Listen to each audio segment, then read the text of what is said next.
to Whiskey Gaming, and this is my spoiler talk for Those Who Remain. So obviously, as I called this a spoiler talk, spoilers! Spoilers, just spoilers, spoilers, spoilers! So when I realized that there were multiple endings to this game and I had beaten it, I went and watched the other endings to see what they were, and I didn't like any of them, really. I mean, I guess the Nightmare one makes the most sense, but the other two don't really make any sense. So to get into the story, basically you are investigating for reasons kind of unexplained, kind of explained. There's kind of this vengeful demon that is using you to find out what happened and then have you play the judge. And by what happened, I mean a young girl named Annika wound up dead, and as you explore it, you find out that she had moved there with her mom, she was bullied, her mom was kind of bullied, and one of the bullying incidents led to her brakes on her bike being cut and her being chased into the woods, and she fell off a cliff and died. Now there are three people you are able to forgive or condemn. One is one of the young bullies, and you find out that, like, he's going through some serious shit because his brother or friend, I can't remember, died. And when he died, that had, like, this grievous effect because that kid was, like, this young bully's role model in a good way at the time, and once he died, he didn't have this good child influence, and he started to turn into a real piece of shit! So you can kind of understand why he was acting out the way he was and doing the things he did. Now, is it okay that that led to this young girl's death? Not really. But you can understand forgiving him. The other two characters are the police chief and, like, the postmaster, and the police chief covered up that this was something that went wrong. They claimed it was just purely an accident, that she wasn't being bullied, she didn't have her brakes cut, she wasn't being chased by other kids that were threatening her and doing horrible things. Like, he hid all of this, so nothing ever came of it. And one of the bullies was his son, so you can kind of understand why he would want to do that, but nobody did anything about it, and he suppressed it.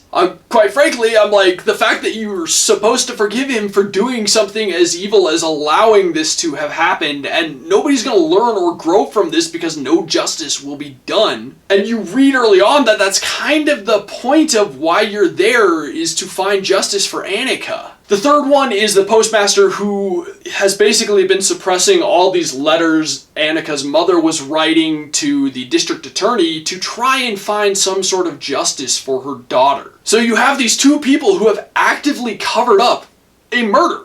It was a murder. It wasn't necessarily an intentional murder, but these young boys murdered Annika. And so, like, if you condemn any of them, boom, immediately bad ending, which doesn't make sense to me. Like, I understand forgiving the kid, but these two, it's like, no, that doesn't make sense. But there are also three other incidents where people were real pieces of shit, and your choices are either spare them or murder them, and I chose to spare because it's like, hey, yeah, I'm not gonna murder them. I don't really know all the details, but you know they're kind of pieces of shit. But that being said, you do anything bad to any of them, boom, done. Bad ending immediately. Which, I kind of get that a little bit more because, I mean, who are you to be their executioner? But the problem is, like, in the good ending, the entity that has brought you there and is having you make these decisions basically says that, like, the innocent weren't hurt, the guilty were punished. But if you forgive everyone, how are the guilty punished? And you're thanked by Annika, despite the fact no justice was ever found for her. And then if you get the bad ending, that makes even less sense because for some reason you wake up in the same hotel room it all started in and you murdered your friend.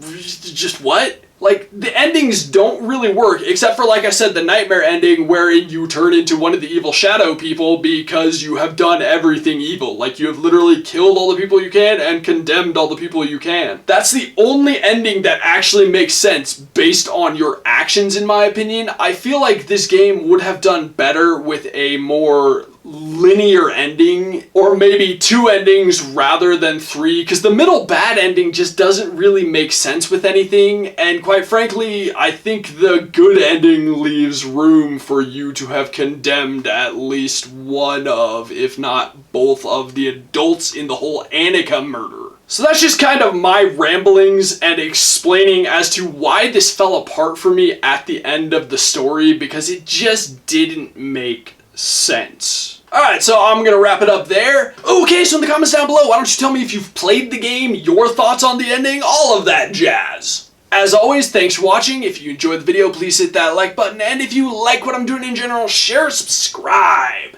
Have a good one.